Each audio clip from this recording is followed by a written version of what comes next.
La semaine dernière, dans un vote historique, la Chambre des représentants des États-Unis, à l'unanimité, a voté la déclassification des documents relatifs à l'origine du Covid et de la pandémie qui a fermé le monde.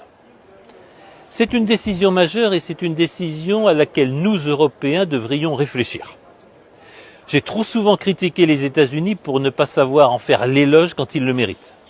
Il faut bien reconnaître qu'en ce moment, entre les témoignages courageux de mains acteurs de la lutte contre la pandémie devant le Sénat et la Chambre des représentants, notamment sous le questionnement de Rand Paul, à la suite des interventions du professeur Malone, à la suite des enquêtes de professionnels de l'investigation comme Matt Taibbi sur les Twitter Files, à la suite aussi du dévoilement progressif de toutes les questions de santé publique que posent les vaccins contre le Covid-19.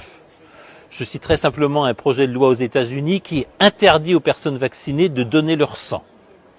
J'évoque aussi le fait que dans l'armée américaine, il n'est plus question de vaccin. J'évoque le fait que pour nombre d'enfants et d'adolescents, certains États interdisent tout simplement la vaccination. C'est aux États-Unis que la vérité est en train de se faire jour.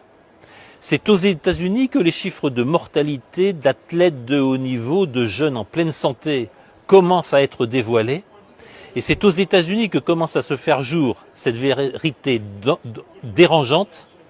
La vaccination obligatoire contre le Covid-19 n'aurait-elle pas gravement porté atteinte à la santé publique, détruit l'immunité naturelle et condamné une partie de la population à périodiquement se faire vacciner sans fin.